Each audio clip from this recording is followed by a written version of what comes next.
হাদির ভয় পাওয়ার কোনো কারণ নাই। হাদির কলিজাটা তো পুরো শরীর, তো ওর তো ভয় পাওয়ার কোনো কারণ নাই এবং আমরা সবাই হাদির সাথে আছি। ৭১-এ মুক্তিযুদ্ধ করেছেন বলে আপনি পরবর্তীতে আপনার সকল অপরাধকে আপনি ঢাকা দিবেন, ৭১-এর চেতনা বিক্রি করে, এটা সম্ভব নয়, এটা আমরা মেনে নিতে পারি। গতকালকে আমরা ডিআরইউতে যেটা দেখতে পেয়েছি সেটা হচ্ছে ৭১-এর নাম ব্যবহার করে এবং ৭১-এর চেতনাকে ব্যবহার করে বাঙালি জাতিকে আবার নতুন করে ওই আওয়ামী লীগ ১৬ বছরে যেই পরিকল্পনাটা করতো সেটা হচ্ছে ৭১-এর নাম এবং ৭১-এর চেতনাকে ব্যবহার করে বিক্রি করার চেষ্টা করত। গতকালকে আমরা ওই একই জিনিস দেখতে পেয়েছি, যেটার পিছনে আমরা বিশ্বাস করি যে মূলত ভারতীয় রয়ের হাত রয়েছে। ভারতীয় গোয়েন্দা সংস্থার পরিকল্পনায় দিল্লিতে ফ্যাসিস্ট শেখ হাসিনা, আপনারা জানেন যে অফিস উদ্বোধন করা হয়েছে, সেখানে বসে পরিকল্পনা করা হচ্ছে এবং ৭১-এর নাম ব্যবহার করে নতুন নতুন ষড়যন্ত্রের মাধ্যমে RICL TMX যুগের পর যুগ স্থাপনা থাকে মজবুত। বাংলাদেশকে অস্থিতিশীল করার চেষ্টা করা হচ্ছে। আমরা যেটা মনে করি সেটা হচ্ছে এইটার যাত্রা মাত্র শুরু। গতকালকে তৌহিদি জনতা যেভাবে করে এই প্রক্রিয়াটাকে প্রতিরোধ করেছে তাদের আমি শুভেচ্ছা জানাই, কিন্তু এটা শেষ না, এটা মাত্র শুরু। আপনাদের মনে রাখতে হবে আগস্ট মাসের ৫ তারিখে ফ্যাসিস্ট শেখ হাসিনা এবং আওয়ামী লীগের সাথে সাথে হিন্দুস্তান এবং দিল্লিও পরাজিত হয়েছে। অতএব তারা নতুন নতুন ষড়যন্ত্র করবে, ৭১-কে ব্যবহার করার চেষ্টা করবে। ৭১ আর ২৪-এর মধ্যে কোনো কনফ্লিক্ট নাই।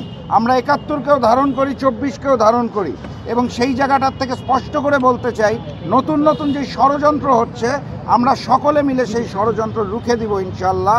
এবং ৫ই আগস্টের পরে বাংলাদেশের মাটিতে এই ধরনের আওয়ামী মার্কা স্লোগান এবং কার্যক্রম আমরা আর নতুন করে অ্যালাউ করব না। দেখুন, সো কল্ড মুক্তিযোদ্ধা, আমি শুধু মুক্তিযোদ্ধা বলবো না, সো কল্ড মুক্তিযোদ্ধা যারা মুক্তিযুদ্ধর পরিচয়টাকে ব্যবহার করে, আপনারা কার কথা বলছেন? গতকাল যেই নেতা, আওয়ামী লীগের নেতাকে গ্রেফতার করা হয়েছিল, তার এলাকায় যে খবর নেন কত সাধারণ মানুষের জমি জবরদখল করেছিলেন উনি। তাকে যদি মুক্তিযোদ্ধা পরিচয় সম্মান করতে হয় তাহলে এটা আমাদের জন্য দুর্ভাগ্যজনক। স্বয়ং শেখ মুজিবুর রহমান ৭১-এর পূর্বের ভূমিকা এবং পরবর্তী ভূমিকাকে আপনারা মিলাতে পারবেন না। ৭১-এর পূর্বের ভূমিকার জন্য যদি মুজিবকে সম্মান করতে হয় তাহলে ৭১-এর পরে তার বাকশাল ভূমিকা, গুমখুন ভূমিকার জন্য তাকে বিচারের কাঠগড়ায় দাঁড় করাতে হবে। ৭১-এ মুক্তিযুদ্ধ করেছেন বলে আপনি পরবর্তীতে আপনার সকল অপরাধকে আপনি ঢাকা দিবেন, ৭১-এর চেতনা বিক্রি করে, এটা সম্ভব নয়, এটা আমরা মেনে নিতে পারি না। এটা গণফোরামের বিবৃতি। গণফোরাম একটা দল হিসেবে তাদের বিবৃতি দিতেই পারে, এটা নিয়ে মন্তব্য করা আমার সাজে না। কিন্তু আমরা যেটা দেখেছি, আমরা যেটা জানতে পেরেছি, সেই প্রোগ্রামে কামাল হোসেন সাহেবেরও থাকার কথা ছিল। এখন উনি কেন থাকেন নাই, নাকি ওনার নাম ব্যবহার করা হয়েছে, এটা আসলে তো লোকচক্ষুর অন্তরালে হয়েছে, এটা নিয়ে আমার মন্তব্য করা সাজে না। তবে আমি যেটা বলতে পারি সেটা হচ্ছে, যারাই ৭১-এর নাম এবং চেতনাকে শেখ হাসিনার মতো ব্যবহার করে সামনে ষড়যন্ত্র করতে যাচ্ছেন, সেটা যেই হোক, পর্দার অন্তরালে বেশি দিন থাকতে পারবেন না, সামনে চলে আসবে এবং জনগণ কিন্তু আপনাদেরকেও বিচারের কাঠগড়ায় দাঁড় করাবে। নতুন বাংলাদেশে নতুন ষড়যন্ত্র না। দেখুন, হাদিকে আমি যতখানি চিনি, সে একজন দেশপ্রেমিক মানুষ, রাজপথে ছিল, জনগণের জন্য কাজ করেছে এবং এখনও করে। আপনি খেয়াল করে দেখবেন, হাদি হচ্ছে সেই ক্যারেক্টার যাকে আপনি আইডেন্টিফাই করতে পারবেন না যে সে কি বিএনপিপন্থী, না জামাতপন্থী, না সরকারপন্থী। হাদি হচ্ছে জনগণপন্থী, ইনকিলাবপন্থী, জনগণের মানুষের পক্ষের পন্থী। তো যুগে যুগে এটাই হয়েছে, যারা ভালো মানুষ, যারা দেশপ্রেমিক, তাদের বিরুদ্ধে ষড়যন্ত্র হয়েছে, তাদেরকে দেশদ্রোহী বানানোর চেষ্টা করা হয়েছে। হাদির সাথে আমরা সবাই আছি, হাদির ভয় পাওয়ার কোনো কারণ নাই।